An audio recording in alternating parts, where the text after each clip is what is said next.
Hello everyone, welcome back to my channel discover special education.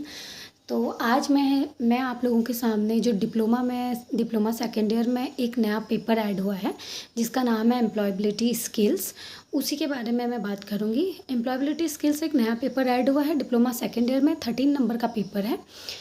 उस paper में जो है एम्प्लॉयबिलिटी स्किल्स क्या क्या होनी चाहिए, क्या क्या चीज़ की रिक्वायरमेंट है, उसके बारे में दिया गया है। तो अगर हम बात करें, ये जो पेपर है ये नया है, इसी साल ऐड हुआ है। तो प्रीवियस ईयर के क्वेश्चन पेपर कुछ हमारे पास है नहीं, तो एक बेसिक आइडिया बच्चों को देने के लिए मैं ये वीडियो बना रही हूँ। जो पीडीएफ हमें मिली है इस सब्जेक्ट के बारे में, उसमें जो है 300 से अबव पेजेस का वो पीडीएफ है जो मैंने पूरा रीड किया। रीड करने के बाद अभी जो मैं आप लोगों के सामने जो जो चीज़ें आपको बताऊंगी वो उसका कंक्लूज़न होगा।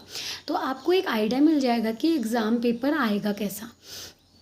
तो आपको परेशानी नहीं होगी एग्ज़ाम देने में।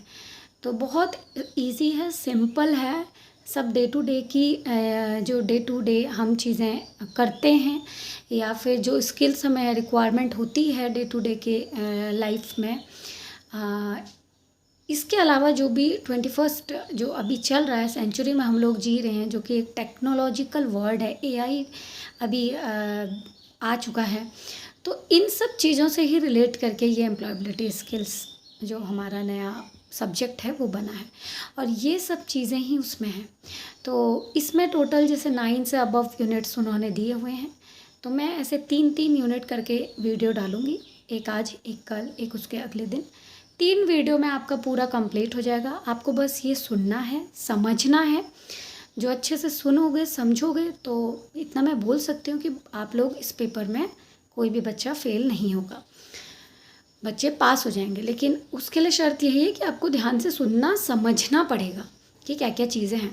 तो अगर हम फर्स्ट यूनिट में इसकी आते हैं, आप लोग भी अपना पूरा, आपके पास सिलेबस होगा और आप लोगों के पास वो पीडीएफ भी होगी, हिंदी इंग्लिश दोनों में अवेलेबल है। तो जो हिंदी मीडियम है वो हिंदी में लिखिए, जो इंग्लिश मीडियम है वो इंग्लिश में लिखें। तो जो फर्स्ट यूनिट है, हम बोलते हैं इंट्रोडक्शन टू एम्प्लॉयबिलिटी स्किल्स, जिसमें कि क्या लर्निंग है, कैसे एक्सप्लोर कर रहे हो आप, क्या क्या एम्प्लॉयबिलिटी स्किल्स हैं, या फिर एम्प्लॉयबिलिटी स्किल्स बोला किसे जाता है उसे बोलते हैं, उसे हम यहाँ पे पहले जानेंगे। तो एम्प्लॉयबिलिटी स्किल्स, जैसे ही आप नाम देखते हो, employ plus ability plus skills. Employ means क्या होता है, अगर हम हिंदी में बात करें कि रोज़गार, क्या क्या रोज़गार है, अवेलेबल है। एबिलिटी यानी कि आपके अंदर कितनी क्षमता है। स्किल्स यानी कि किसी पर्टिकुलर चीज़ में आप प्रोफिशिएंट हैं, आप अच्छे हैं, सक्षम हैं करने के लिए। तो इन तीनों चीज़ों को मिला के बनता है employability skills.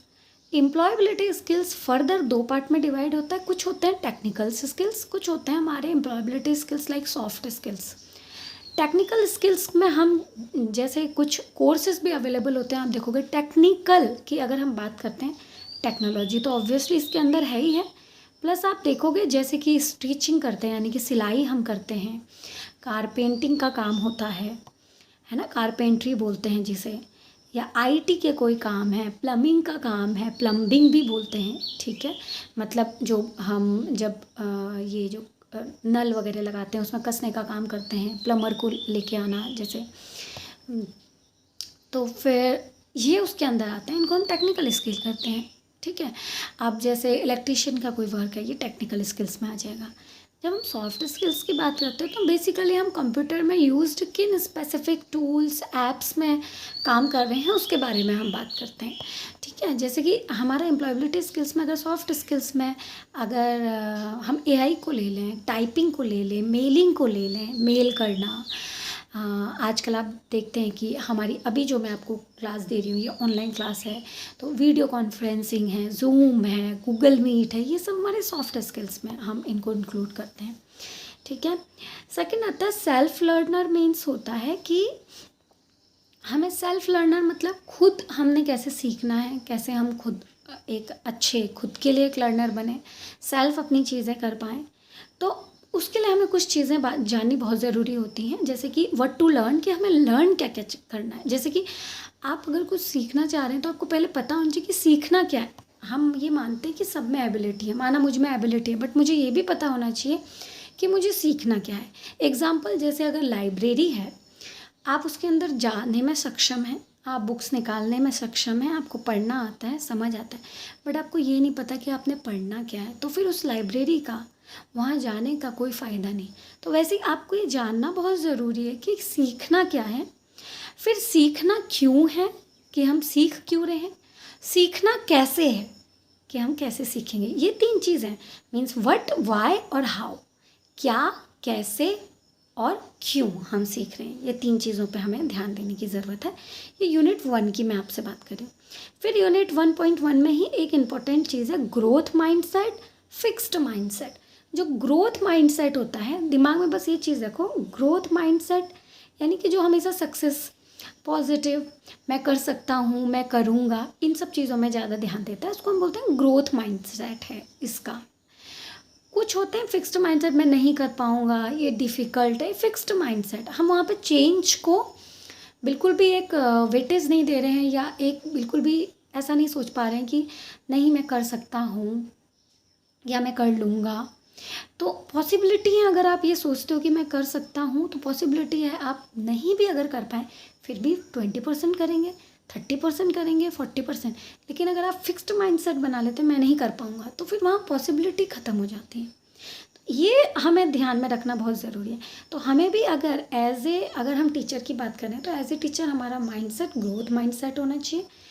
As a student भी अगर हम हैं, टीचर ट्रेनी हैं, कोई बच्चा है, हमने उसमें इस तरीके से उसको डील करना है कि उसका जो ग्रोथ माइंडसेट है उसमें हम चेंजेस लाएं, उसमें हम और इम्प्रूवमेंट लाएं, उसको हम ज़्यादा फोकस्ड करें रादर देन सेट, जो फिक्स्ड सेट माइंडसेट होता है। फिर इसमें 1.2 यूनिट आती है जिसको हम बोलते हैं लर्निंग एम्प्लॉयबिलिटी स्किल्स, कि एम्प्लॉयबिलिटी स्किल्स कौन कौन से हैं और क्या क्या सीखने हैं।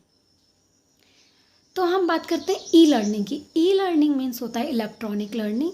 इलेक्ट्रॉनिक लर्निंग के अंदर हम देखते हैं कि जो भी इलेक्ट्रिकल चीज़ें हैं उनसे संबंधित जो भी चीज़ें आप सीख रहे हैं उसको हम ई लर्निंग बोलेंगे। तो उससे संबंधित क्या क्या चीज़ें आप सीखते हैं, जैसे कंप्यूटर ऑपरेट करना, कंप्यूटर है, इलेक्ट्रॉनिक लर्निंग है, टैबलेट्स चलाना, स्मार्टफोन चलाना, ये सब क्या होता है, ये सब हैं ई लर्निंग के सीखने के ज़रिए। अभी जैसे जूम मीटिंग की बात करें, अभी गूगल मैं ये जो वीडियो बना रही हूँ आप इसको देखेंगे तो आपको देखना आना चाहिए, फ़ोन ऑपरेट करना आना चाहिए, है ना। तो ये हमारे सब हो जाते हैं ई लर्निंग स्किल्स। सेकेंड, इसके बहुत सारे पोर्टल्स गवर्नमेंट ने दिए हुए हैं, जैसे भारत स्किल पोर्टल एक है जिसके अंदर आप अगर सर्च करते हैं, गूगल में जाके सर्च करेंगे भारत स्किल पोर्टल, बहुत सारे स्किल्स पोर्टल, उसके अंदर आपको स्टेप्स मिलेंगे कैसे करना है, क्या कर सकते हैं। इसके अलावा ई स्किल्स पोर्टल होते हैं। इसके अलावा हमारे पास है NSDC, NIMI पोर्टल। इस तरीके से बहुत सारे स्कीम्स पोर्टल अवेलेबल हैं, आप PDF में भी देख सकते हैं। और जितने मैंने अभी नाम आपको बोले हैं, भारत स्किल पोर्टल, ई स्किल पोर्टल, ये 2 पोर्टल के भी अगर आप नाम लिखेंगे तो बहुत है। इसके अंदर होगा क्या बेसिकली कि आप किस तरीके से कंप्यूटर ऑपरेट कर सकते हैं, फ़ोन ऑपरेट कर सकते हैं, किस तरीके से कार्य कर सकते हैं, नई स्किल्स सीख सकते हैं, उसके बारे में स्टेप बाय स्टेप दिया होगा। ठीक, इसके बाद हम बात करते हैं कि एक्सप्लोर क्या होता है। 1.3 में आपका आएगा एक्सप्लोर। जैसे ये पॉइंट दिए हैं, इंट्रोडक्शन टू एम्प्लॉयबिलिटी में आपका इंट्रोडक्शन आ जाएगा, जो मैंने बताया था आपको, एम्प्लॉयबिलिटी और स्किल्स 3 चीज़ों से मिलके बना है एम्प्लॉयबिलिटी स्किल। सेकंड आपका लर्निंग स्किल्स आ जाएगा, जो अभी मैंने बोला, यानी कि लर्निंग स्किल्स यानी कि soft skills, computer based skills, electronic skills आप कैसे सीखोगे वो आ जाएगा। फिर आता है आपका एक्सप्लोर मतलब होता है कि आप किस तरीके से इस काम को सीखने के बाद एक्सप्लोर कर सकते हैं, अपनी लाइफ भी, अपना वर्क भी, अपना एक्सपीरियंस भी। एग्जाम्पल, अगर आज मैं अच्छे से कंप्यूटर ऑपरेट करना जानती हूँ, ऑनलाइन क्लासेस लेना जानती हूँ, तो मैं इसको एक्सप्लोर कर सकती हूँ। फ्यूचर के लिए मैं वीडियो बना के डाल सकती हूँ, मैं घर पे ही ऑनलाइन टीचिंग दे सकती हूँ। आजकल हम लोग देखते हैं कि घर पे ही लोग बैठे बैठे वर्क फ्रॉम होम कर रहे हैं। कैसे कर रहे हैं कि because of their soft skills and employability skills जो हैं अच्छे हैं, किस चीज़ में, इलेक्ट्रॉनिक में, इसलिए वो लोग ये काम कर पाते हैं। बाकी बहुत से लोग हैं जो नहीं कर पाते, they are not proficient in computer skills, तो उनके लिए प्रॉब्लम होती है, तो वो पेन पेपर वर्क में ज़्यादा कई लोग कंफर्टेबल होते हैं। बट आज का जो टाइम है वो डिजिटल है, तो इसीलिए इस कॉन्सेप्ट को हम डिप्लोमा में जो भी लेके आए हैं उसका कारण भी यही है कि डिजिटलाइज धीरे धीरे हो रहा है। हम डिजिटल इंडिया की बात करते हैं तो हमको ये सब चीज़ सीखना पड़ेगा। तो जब हम एक्सप्लोर करते हैं फ्यूचर वर्क को, तो एक तो डिजिटलाइजेशन करते हैं, रिमोट वर्किंग होता है, मतलब एक जगह से बैठे बैठे आप अलग जगह के काम को कर सकते हो। जैसे अगर मुझे आप तक कुछ चीज़ पहुंचाना है, पहले से कैसे होता था, सबसे पुराना जाएं तो लेटर्स लिखे जाते थे ऑफिशियली, फिर टेलीफोन आए, फिर टेलीफोन आने के बाद भी ठीक है, फिर मेल आया। अब जो है मेल होता है, व्हाट्सएप को भी अब एक हम प्रोफेशनल में डाल देते हैं, उसको भी बहुत वैलिड मानने लगे हैं अभी। उसके अलावा ये जो कोरोना आया, तो कोरोना ने हमें क्या दिया, डिजिटल बूम किया, ऑनलाइन क्लासेस बूम की। अभी जो है हम ऑनलाइन क्लासेस लेने में एक्सपर्ट्स हैं एज ए स्टूडेंट और देने में एज ए टीचर, क्योंकि हम अब हैबिचुअल हो गए हैं, हमने ये स्किल एक्वायर कर लिया है। इसी तरीके से बोलते हैं कि ये स्किल्स अगर एक्वायर हो गया, तो अभी देखो आप लोग भी आराम से ऑनलाइन क्लासेस ले सकते हैं, हम भी दे सकते हैं। तो एक जो वर्किंग एरिया था हमारा, उसमें क्या आया, रिमोटाइजेशन आया, मोबालाइजेशन आया, चेंज आया, है ना। फिर हम बात करते हैं 21st century skills. 21st century skills में क्या है, बहुत सारे स्किल्स दिए गए हैं, तो ध्यान से सुनना, समझना। तो नंबर 1 स्किल होता है फाउंडेशनल लिटरेसीज। फाउंडेशनल यानी कि मूलभूत, लिटरेसी यानी कि साक्षरता की क्या क्या साक्षरता के लिए क्या फाउंडेशन है। तो कुछ कोर स्किल्स होते हैं, कुछ लिटरेसी न्यूमेरेसी के स्किल्स हैं। जब हम साक्षरता की बात करते हैं तो हम बात करते हैं लिखने की, पढ़ने के साथ समझ, रीडिंग विद अंडरस्टैंडिंग। न्यूमेरेसी यानी कि संख्याओं का ज्ञान, राइटिंग यानी कि लिखने का ज्ञान आपको होना चाहिए। इसके साथ साथ साइंटिफिक लिटरेसी भी होना चाहिए, आईसीटी होना चाहिए, इंफॉर्मेशन कम्युनिकेशन टेक्नोलॉजी आपको आना चाहिए। इसके अलावा आपको फाइनेंशियल लिटरेसी होना चाहिए, यानी कि मनी ट्रांजैक्शन आना चाहिए। कल्चरल एंड सिविक लिटरेसी भी होना चाहिए, अपने कल्चर के प्रति आपको साक्षर होना चाहिए। सिविक के प्रति आप सिविक लिटरेसी भी होनी चाहिए, अपने कंट्री के प्रति आप में साक्षरता होनी चाहिए, आप मेरे क्या कर्तव्य हैं, ये सब भी is a part of literacy, है ना। तो क्या क्या कॉम्पिटेंसीज़ हैं। सेकंड, फर्स्ट हमने पढ़ा फाउंडेशनल लिटरेसी, यानी कि जिसमें हम साक्षरता की बात करते हैं। सेकंड पढ़ा कॉम्पिटेंसीज़ की क्या क्या कॉम्पिटेंसीज़ हैं, क्या क्या कॉम्पिटेंसीज़ मेरे अंदर होनी चाहिए, क्या क्या क्षमताएं मेरे अंदर होनी चाहिए। नंबर 1 होनी चाहिए कि जो चैलेंजेस हैं मैं उसको एक्सेप्ट करूँ, चैलेंजेस को फेस करूँ, ये नंबर 1। नंबर 2 क्रिटिकल थिंकिंग होनी चाहिए। क्रिटिकल थिंकिंग के जब हम बात करते हैं, इसका मतलब ये होता है कि कोई अगर मैं अभी कोई बात कहती हूँ, तो आपके पास ये नहीं कि हमने डायरेक्ट वो बात मान ली, क्रिटिक करना, मतलब उस बारे में कि ऐसा है तो क्यों है, ऐसा कैसे हुआ, ये सब होती है क्रिटिकल थिंकिंग। और सिचुएशन के हिसाब से जो हम क्रिटिक करते हैं या सोचते हैं, समझते हैं, that is called critical thinking. फिर होता है क्रिएटिविटी हमारे अंदर होनी चाहिए, यानी कि कुछ नया करने की क्षमता होनी चाहिए। ये कॉम्पिटेंसीज डेवलप करनी बहुत इंपॉर्टेंट है for a teacher trainee, for a students, सबके लिए ये इंपॉर्टेंट है, एक टीचर के लिए भी, टीचर ट्रेनी के लिए भी, बच्चे के लिए भी। कम्युनिकेशन, विदाउट कम्युनिकेशन, बिना संचार के आप कुछ नहीं कर सकते। जो मैं अगर यहाँ से आपको अगर ये जो लेक्चर डिलीवर कर रही हूँ, अगर आपको ये समझ नहीं आया, मेरा कम्युनिकेशन सही नहीं रहा, तो इस वीडियो का भी कोई फ़ायदा नहीं आप लोगों को पहुँचेगा। तो कम्युनिकेशन स्किल्स अच्छा होना चाहिए, कोलाब्रेशन होना चाहिए। कोलाब्रेशन मीन्स एक का दूसरे के साथ कोलाबरेट करके चीज़ें करना, ये कॉम्पिटेंसीज होनी चाहिए। अगर माना मेरे अंदर कोलाबरेटिव काम करने की कोई कॉम्पिटेंसी नहीं है, कोलाब्रेशन कैसे करते हैं मुझे नहीं आता, तो मैं स्टूडेंट्स के साथ कोलाबरेट नहीं कर पाऊँगी।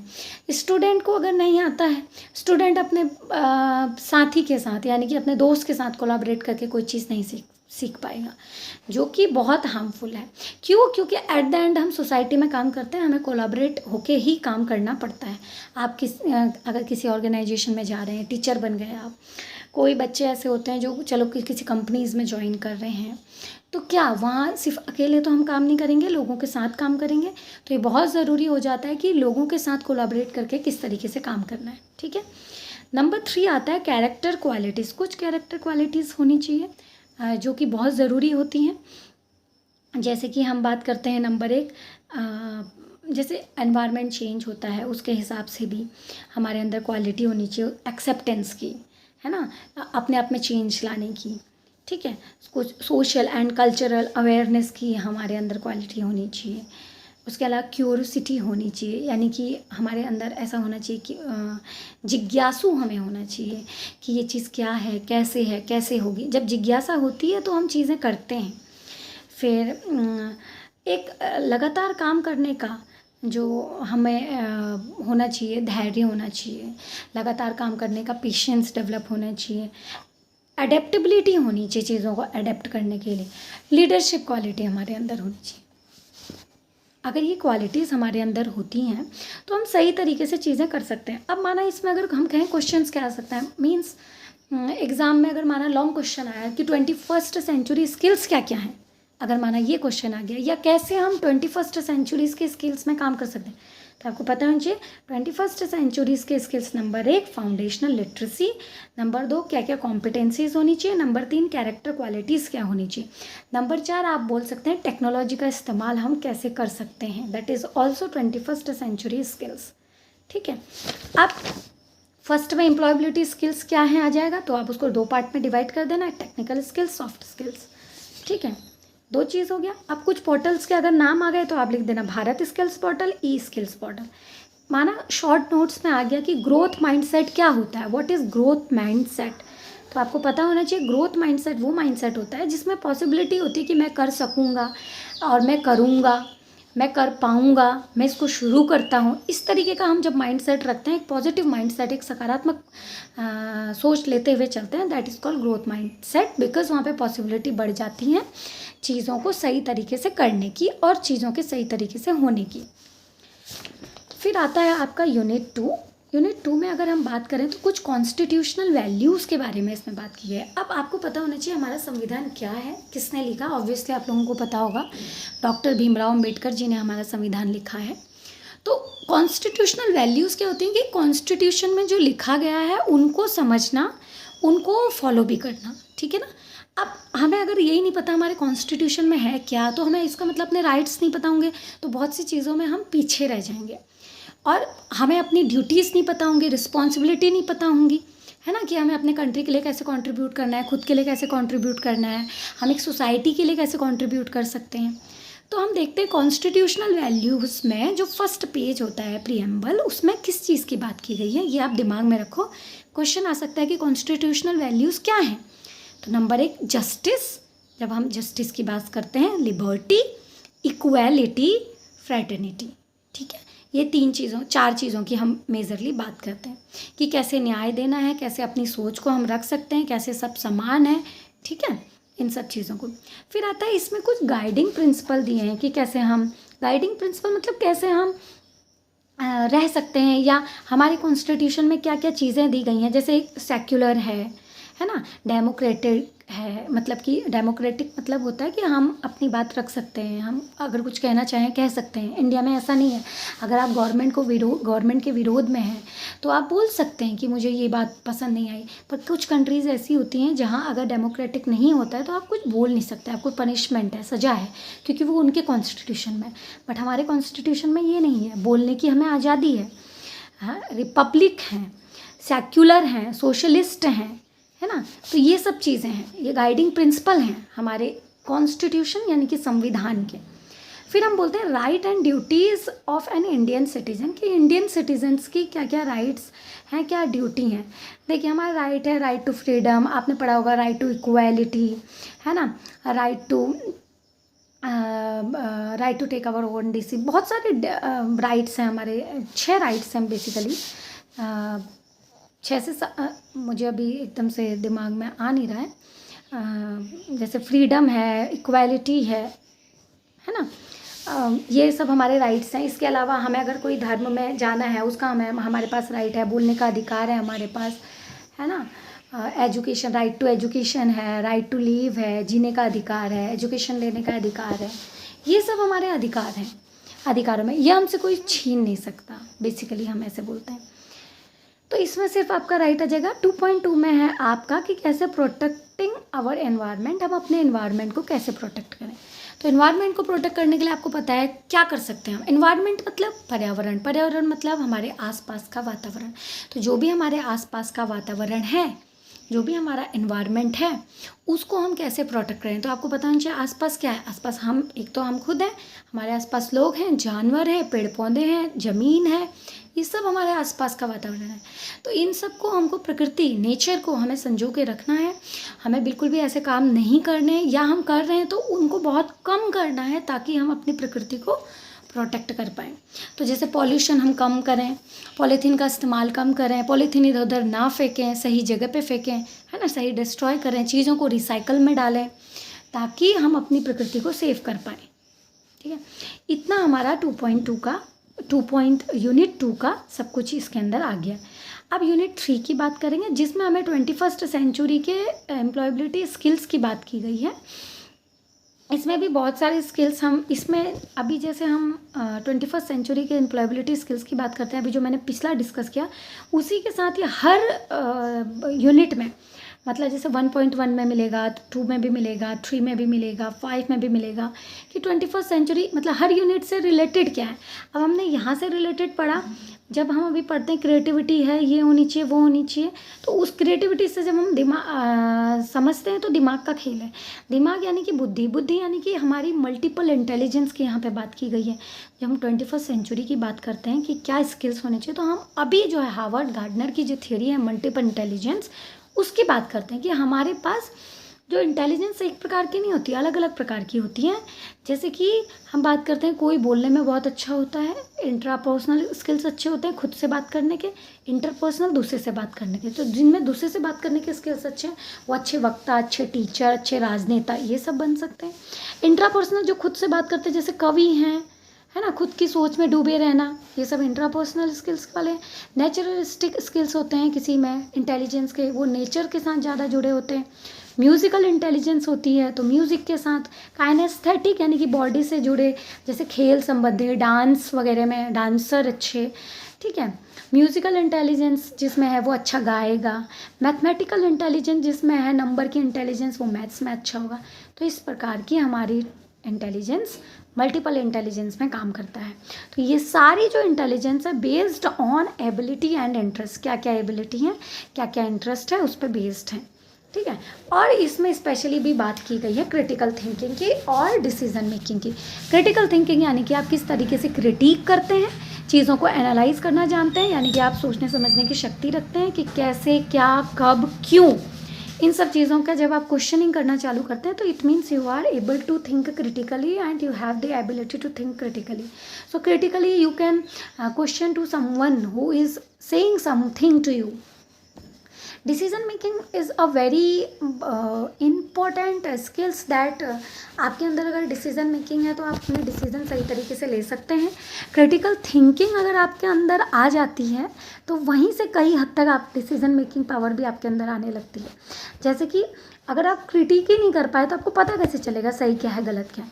जब आपको ये पता चल जाता है, क्रिटिक करना आप लग जाते हैं कि नहीं ये गलत है, ये सही है, तो आप डिसीजन मेकिंग भी करने लग जाते हैं। तो इस तरीके से आपकी 3 यूनिट खत्म हुई। एक बार मैं क्वेश्चन रिवाइज कर देती हूँ क्या क्या आ सकते हैं। जैसे कि क्रिटिकल थिंकिंग क्या है, डिसीजन मेकिंग क्या होता है ना। क्रिटिकल थिंकिंग यानी कि सृजनात्मक सोच, और डिसीजन मेकिंग यानी कि आप किस तरीके से निर्णय क्षमता आपकी है, किस तरीके से निर्णय लेते हैं, ये आपके आ सकता है।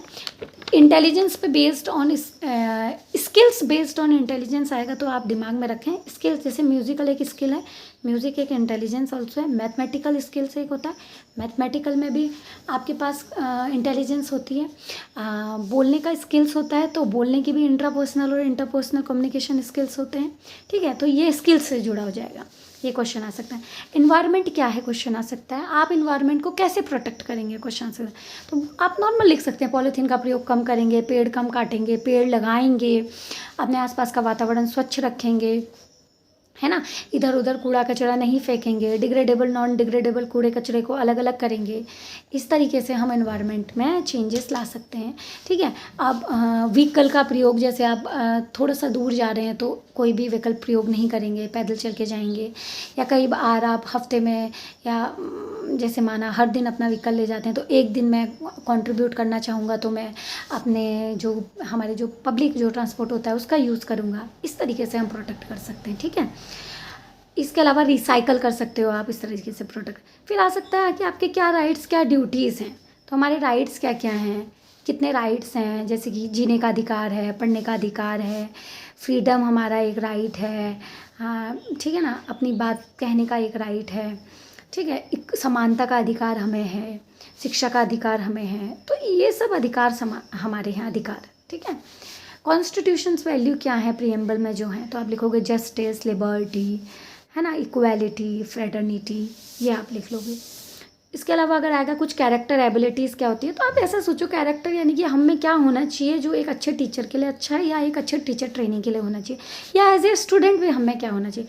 तो एडेप्टेबिलिटी होनी चाहिए, चीज़ों को अनुकूल हम बना पाएँ, चीज़ों के अनुकूल हम हो पाएँ, लीडरशिप क्वालिटी होनी चाहिए, हमारे अंदर जिज्ञासा होनी चाहिए चीज़ों को करने की, चेंजिंग एनवायरनमेंट में रहने की हमें आदत मतलब एडेप्टेबिलिटी होनी चाहिए, है ना, कि हम चेंज एनवायरनमेंट में रहें। कॉम्पिटेंसीज हमारे अंदर क्या क्या होनी चाहिए, तो कोलाबरेट हम कर पाएँ एक दूसरे के साथ, अच्छे से संचार कर पाएँ, हम क्रिएटिविटी अपने अंदर लाएं, प्रॉब्लम सॉल्विंग हम कर पाएँ, क्रिटिकल थिंकिंग हमारे अंदर हो, ये सब चीज़ें।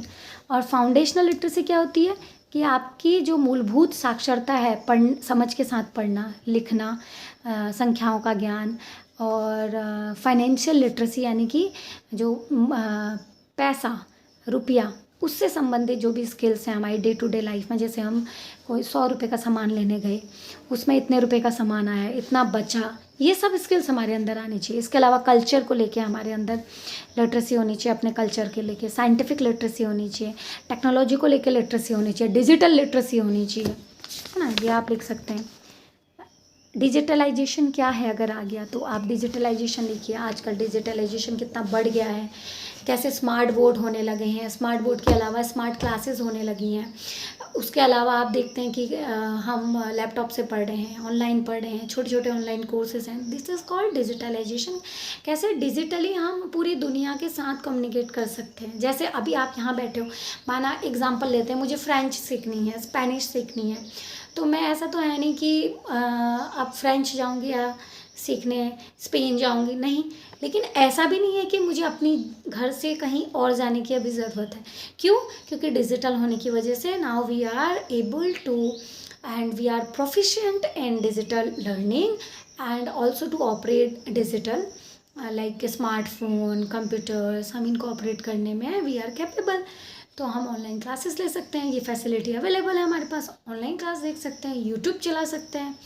तो इस तरीके से हम डिजिटल का प्रयोग करते हैं, कंप्यूटर का प्रयोग कर रहे हैं, है ना, ये आप बोल सकते हैं। तो ये आपका यूनिट 1, यूनिट 2, यूनिट 3 कंप्लीट हुआ। अगर आपको कोई भी इसमें जो जितना मैंने अभी तक पढ़ा है इसमें कोई भी कन्फ्यूज़न हो, या आपको लगे कि मेरी कही हुई कोई बात आपको नहीं समझ आ रही है, तो आप मुझे कमेंट कर सकते हैं, मैं आपका आंसर उस कमेंट में ही ज़रूर लिख दूँगी। 28 को आपका पेपर है, तो अच्छे से इसको सुनना। इसके अलावा 2 वीडियो मैं और डालूंगी जिसमें 4, 5, 6, 7, 8, 9 और बाकी की यूनिट भी कंप्लीट करके आपको पढ़ा दूंगी। एक वीडियो मैं कल डालूंगी, एक वीडियो परसों डालूंगी। वीडियो को लाइक करो, और अपने लाइक करो या ना करो बट अपने फ्रेंड्स के साथ शेयर करो, और अदर्स जो आपके अदर कॉलेजेस में फ्रेंड्स हैं उनके साथ भी शेयर करो, क्योंकि ये नया पेपर है, इसके प्रीवियस ईयर पेपर है नहीं, ज़्यादा मटेरियल अवेलेबल है नहीं, और मैं भी चाहती थी कि मैं आपको रिटन फॉर्म में भी कुछ मटेरियल अवेलेबल करा पाऊँ, बट टाइम की कमी की वजह से मैं रिटन में कुछ अवेलेबल नहीं करा पाऊँगी। हो सके तो जो मैंने की पॉइंट्स लिखे हैं मैं उसका एक PDF बना के आपको शेयर कर दूँगी। इसी लास्ट वाली वीडियो में मैं आपको उस PDF को दे दूँगी, अगर वो आपको समझ आया तो। अदरवाइज़ आप अगर इसको सही तरीके से सुनते हो, समझते हो, तो आप पेपर क्रैक कर लोगे इजीली, आप पेपर में पास हो जाओगे, आपको कोई डिफ़िकल्टी नहीं होगी। बहुत इजी है, बहुत ही सिंपल लैंग्वेज में अपने आंसर देने हैं, ठीक है। Thank you so much.